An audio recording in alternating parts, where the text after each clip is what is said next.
Is our era really different from the late Bronze Age, just before or during the collapse? Part 2. Hi, I'm Steve. Welcome to Awake with Steve, where I talk about those things that keep me awake at night, wake me up in the middle of the night. Anxieties mostly that I worry about. But sometimes I also get ideas that I just like playing with. Kind of bat them around, roll them around, sniff them, see what comes out. So today, end of civilization as we know it. Are we really that much different than the late Bronze Age when it collapsed? If the answer is no, or not enough different, then we're headed for a collapse of civilization. Okay, take us back a couple hundred years, 200-300 years, maybe 500 years, and start over. The idea behind the collapse would be, of course, we would lose the ability to build microchips. We would lose the internet. There were some medical drugs and procedures that we wouldn't be able to do. MRIs would be gone because of chips. So that would be interesting. Maybe that's a whole nother video all by itself. But what I want to do here is kind of review briefly the train wrecks as I see them, what I call them. And I go over them for the first time in, I think, my second or third video. We'll link it up here somewhere. And then I want to talk about what makes us different, why I think we're sufficiently different if we make the right decisions to grow out of this transition that we're in. So let's begin. Train wrecks. 1, 2, 3, 4, 5, 6, 7. I've got 7 train wrecks. Sacred number. That's interesting. I'm going to divide them into basically 3 groups. One is stuff that is coming from our past and affecting us now. Stuff that pretty much is a now thing. You know, in the last 10, 20 years, it's kind of popped up and it's become an issue. And then there's 1 or 2 that they're in the future. They're things that we're going to have to deal with, that we're facing. We need a resolution somewhere. And we'll see what happens there. So from the past, we have environmental degradation and pollution. We've been doing that since we started farming, actually before that even. We pretty much just dump whatever waste we want in the nearest creek or nearest hole and move on. So what we've got today, just to name a few, microplastics. They're in the water, they're in the soil. We've got forever chemicals. They're in the they're in the water, they're in the soil, they're everywhere. We have agricultural runoff waste. It's basically larger and larger dead zones in our oceans, where the rivers drain into the oceans. Wildlife diversity, plant life diversity. We've been reducing that for the last 1,000 years. Lots of things that are a result of us just getting to be too many people, consuming too much stuff. Okay, so there's that. That's from the past. That's the biggest thing. Social instability has been growing. Social inequality, economic inequality, injustice, etc. We've come a long way in a lot of places in the world, and we seem to be kind of backtracking a little bit. We've got the far right, and it's called the far right, in a lot of different areas that just basically want to take us back. And then this could be a new now thing, but it's kind of been building for a long time. It's always been an integral part of our economic and social systems. It's just in relation to where we've been, we're backing off a bit. So that's going to be an issue, I think. Uh, things that are now things. Political gridlock, of course. We can't make up our minds on doing anything because we're too busy blaming each other for problems. The AI revolution, I'm going to say now, it's a now thing because it's a whole series of technologies, actually. I represent it with AI, but sustainable engineering or sustainable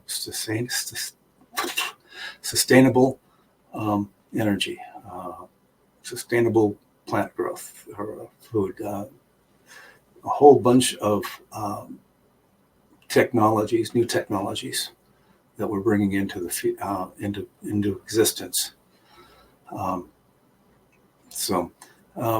We've got demographic collapse, and that's a now thing in a lot of areas in the world, in several areas of the world. To list a few: China, South Korea, Russia, Germany, Japan, and others.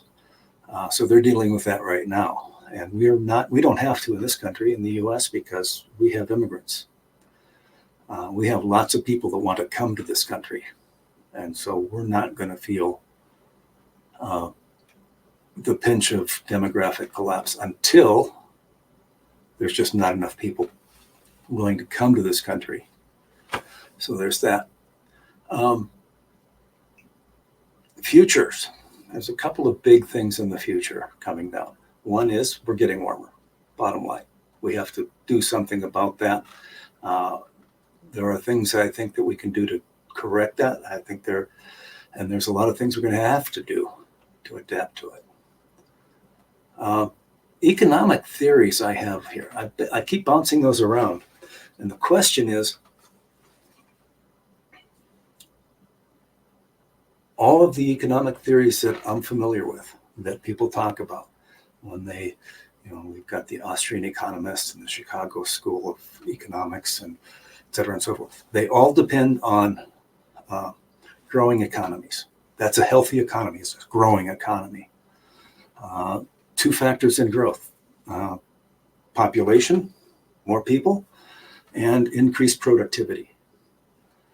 We're going into an era when the population is going to, the working population is going to decrease faster, much faster than the rate of productivity growth, possibly. There's some things around that, and we'll be getting to that near the end of this video. So that's kind of an interesting thing. So that's kind of my train wrecks. And of course, everything getting warmer. That's always a kind of overhangs everything. So why are we sufficiently different to get through this transition? One is, I think we have historical perspective. I'm not putting down the intelligence or the education of people of the elites in the late Bronze Age. They were as smart as we are, just fewer. So maybe they didn't have the smartest of the smarts. Probably not, but that's a probability thing. They had awareness of their own histories. They kept records. Maybe they didn't have big theories on economics, but they kind of had an understanding of how things worked in their world. How price and demand worked, things like that. It's just that now we've added another 3.5 millennia onto that history. And the last 1,000 of it, actually, we have really, really pretty good records on how things went, what economics was like, what our social systems, how they changed, what labor cost, what problems did we have as various weather systems changed and climate changed. We've even now in the last, 20, 30 years, actually started developing mathematical theories on complex systems. So that there's a science of complex systems now that will, by definition, meet our world. It's a complex of complex systems. We've got the environment, we've got the human economy, we've got, you name it, ocean currents, all kinds of stuff. And that is different. Managing complex systems is different than managing scientific theories or plants or how cars work. So I think again, we have a lot more perspective and a lot more information as to how things are going to go and how things have been changing. More advanced science. We can play with atoms. We can play with protons and neutrons. We can, we sent men to the moon. We have satellites measuring almost everything that we can think of to measure. We can quite plainly change the world around us. We're doing that every day with basically what we're throwing out, our trash, with CO2, with manufacturing excess that we're throwing out into the environment. Even the drugs that we take as consumers. When we don't finish what's in the pill, in the little pill box or pill bottle, we throw it down the toilet. It's in the water. So now we've got fish that are getting antidepressants, whether they need it or not. So,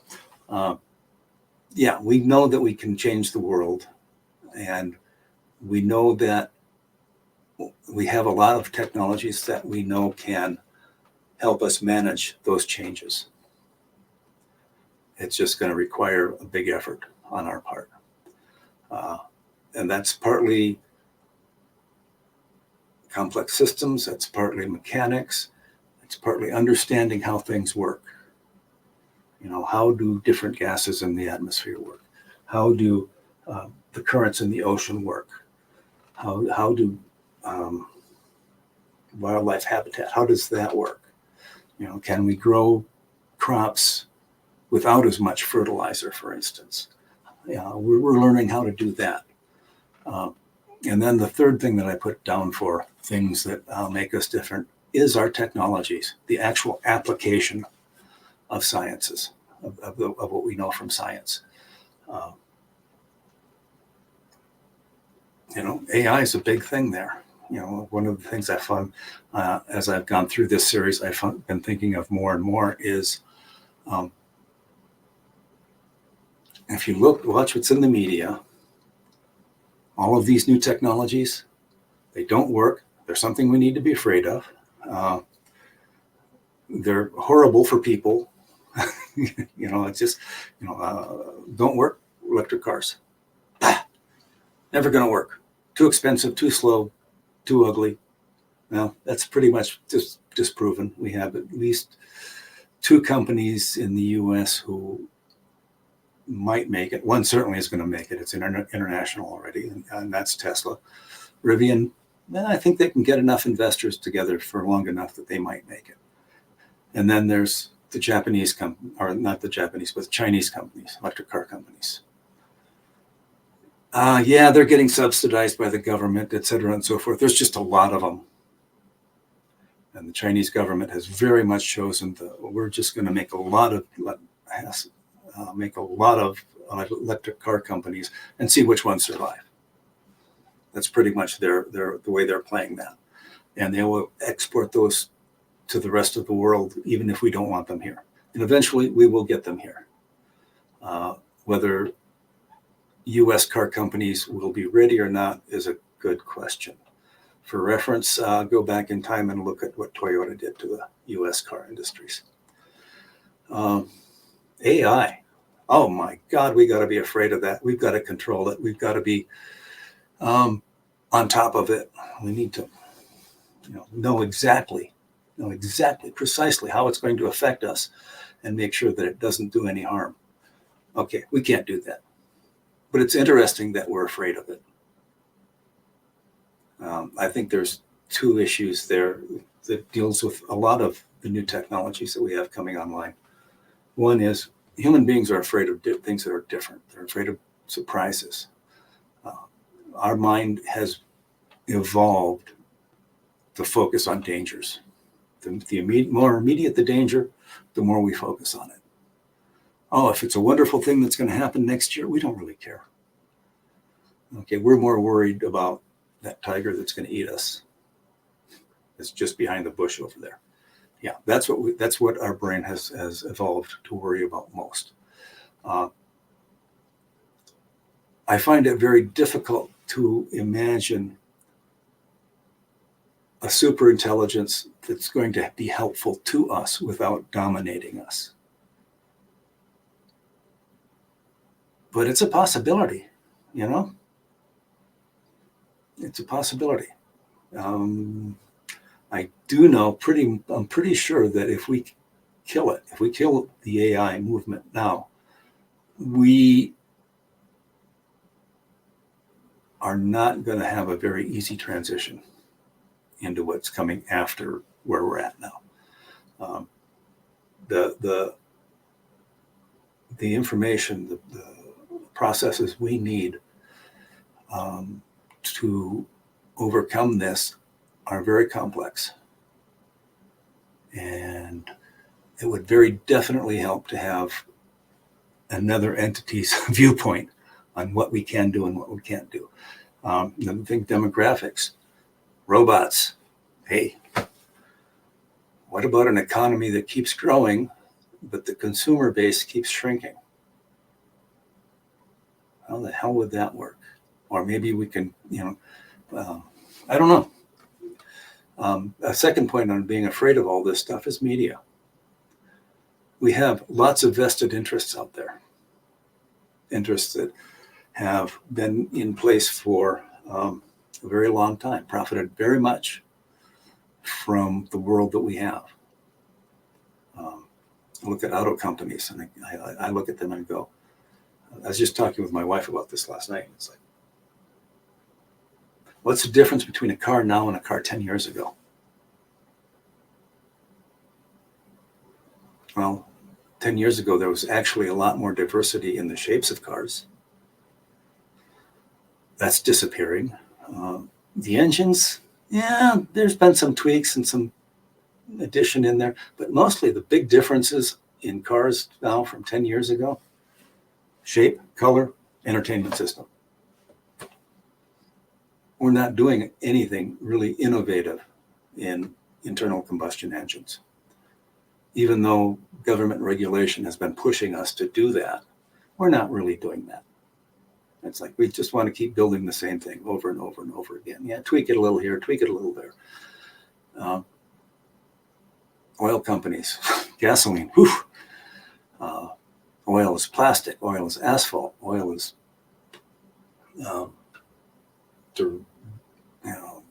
oil derivatives are used in pharmacological processes. It's everywhere. And now we're talking about, well, there are some people talking about getting rid of it totally, but that's not going to happen, about reducing the role that oil plays in our culture. Yeah, those people are going to be upset about that. And so I think part of the fear is just driven by a concerted effort on the part of vested interests in our current economy to prevent or slow down a transition into a newer and different economy where they may not have as much advantage as they have here. Don't know. So that's kind of where I'm thinking things are going. I'm thinking I could each one of these, I could take lots of points off of here and just have whole videos on very simple points. And in the future, that may occur. But I'm running out of time now. So thanks for listening. Thanks for paying attention. And we shall see you next time. Bye.